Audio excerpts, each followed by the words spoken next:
Joel Quenneville resigned as coach of the Florida Panthers on Thursday, 2 days after the second-winningest coach in NHL history was among those implicated for not swiftly responding to allegations by a Chicago Blackhawks player of being sexually assaulted by another coach during the 2010 Stanley Cup playoffs.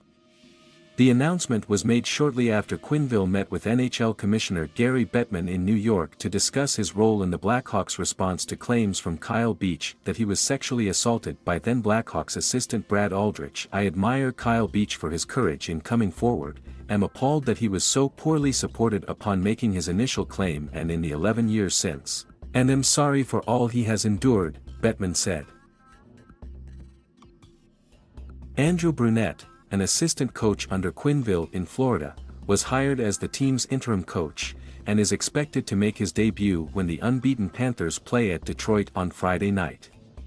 Brunette has never been a head coach. Quenneville resigned with about 3 years and $15 million remaining on his contract with the Panthers. In a statement released to TSN, Quenneville said he resigned with deep regret and contrition. "I want to express my sorrow for the pain this young man, Kyle Beach, has suffered. My former team, the Blackhawks, failed Kyle, and I own my share of that," Quenneville said. "I want to reflect on how all of this happened and take the time to educate myself on ensuring hockey spaces are safe for everyone." Bettman said he agreed with Quenneville's decision to resign. If the 63-year-old Quenneville ever wants to return to the NHL, Bettman said the league would need to meet with him first and approve his hiring. Joel made the decision to resign and the Florida Panthers accepted that resignation, Panthers president Matthew Caldwell said. "The fallout likely isn't over." Bettman will meet Friday with Winnipeg Jets general manager Kevin Cheveldayoff, who also worked for the Blackhawks when Beach made his allegations. Joel Quenneville made a decision to resign his position with the Florida Panthers, and as association we understand and respect the decision that has been taken, a statement from the NHL Coaches Association said. "This decision is only one step in a long journey we must take together, one that must include learning from the incredibly painful experiences of Kyle Beach." An investigation released Tuesday said Quenneville, who coached Chicago at that time, and others in the Blackhawks organization did not prioritize addressing Beach's allegations, presumably because they did not want to take away from the team's push toward a championship. Quenneville has said he was unaware of the allegations until this summer, a stance he reiterated as recently as Wednesday morning. Beach, in an interview that aired Wednesday evening on TSN, said there was absolutely no way the then Blackhawks coach could deny knowing about the allegations. The Panthers allowed Quenneville to coach Wednesday night in a game that started about an hour after Beach's interview aired. At that point, the team's investigation into what to do and how to proceed was already underway. "We thank the Panthers organization for working with us to ensure that a thorough process was followed," Bettman said. At 7-0-0, the Panthers are off to their best start in the franchise's 28-year history, looking very much like the Stanley Cup contender that Quenneville was hired in 2019 to build. If they get there, it'll be without him now. Players on Wednesday insisted their focus was solely on the ice. Some of the team's leaders like captain Alexander Barkov and defenseman Aaron Ekblad even said they did not know much about the investigation or the massive fallout. "It should go without saying that the conduct described in that report is troubling and inexcusable," Caldwell said.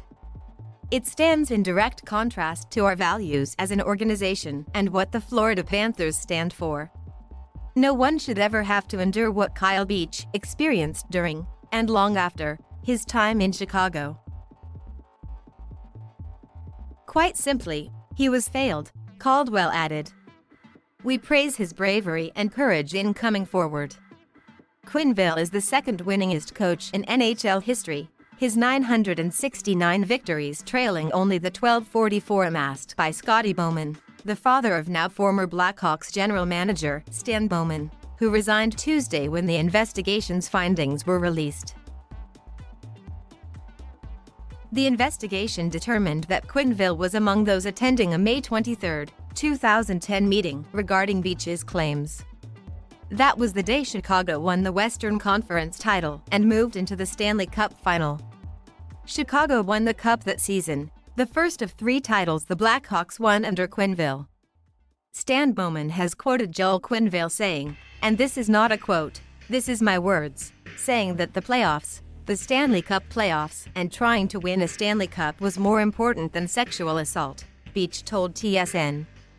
And I can't believe that. As a human being, I cannot believe that, and I cannot accept that.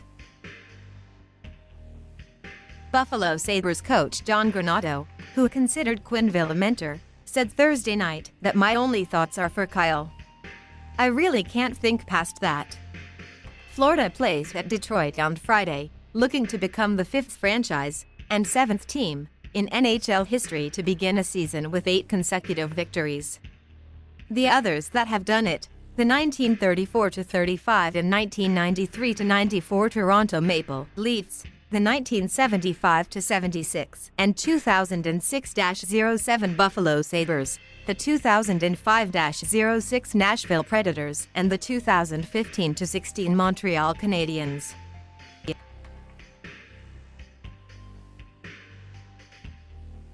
Thank you for watching. Please subscribe